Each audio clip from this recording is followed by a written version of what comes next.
Recognized Congressman Rouda. Thank you, Madam Chairman. Let's level set. For the thick-headed individuals that don't understand why we are here today, let me sum it up for you. First and foremost, mail is being delivered late at the expense of those who need prescriptions, at the expense of small businesses who need the supplies to stay in business or reopen for business, for Social Security recipients and veterans who need their benefits. That's the first reason. The second reason, we got a President of the United States who says that mail-in ballots are fraudulent, and if he doesn't win the election, it's because it was fraudulent. We know that's not true. We know that's a lie, and that lie continues to be continued by members in this committee on the other side of the aisle.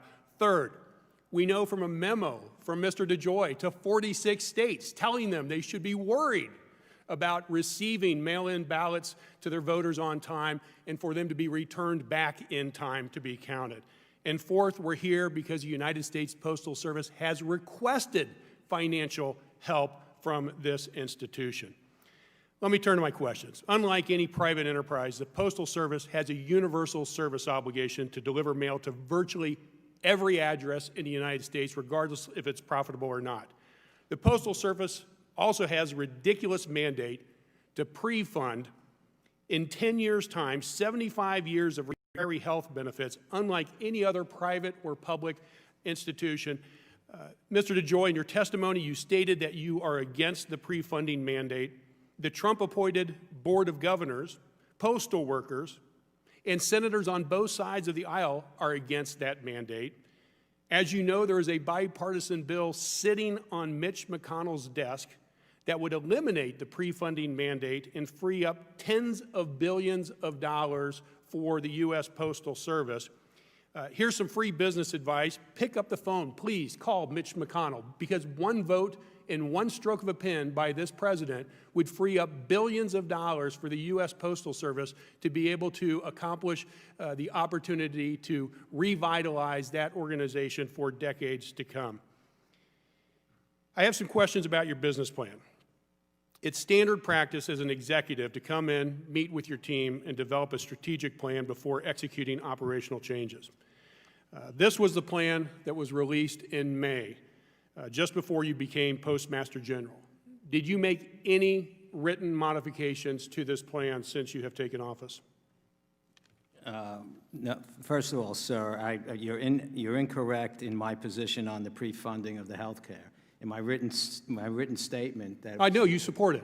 I support it. Yes, I said that. Yes, you do support it. I recognize that. But back to my question, have you made any modifications to this business plan? Well, I'm working on making modifications to that business plan.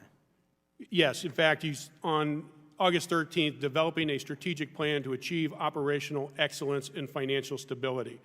Is that plan that you're working on, would it usurp this plan?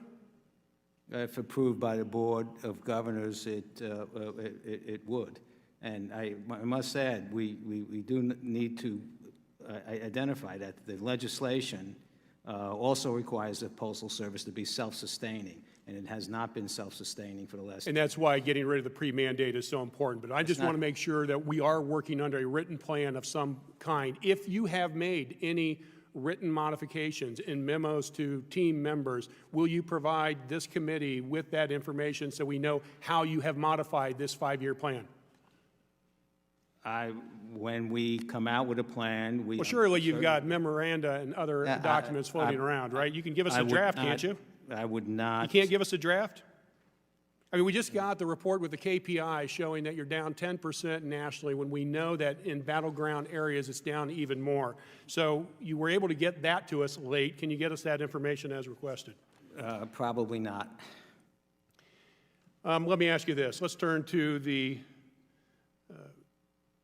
impact you have had with the internal communications that show senior managers not to even plug in the previously disconnected machines without approval from headquarters. Mail processing equipment and blue collection boxes will remain where they are. Will you tell your workers and the American public right now that USPS employees can plug in disconnected machines?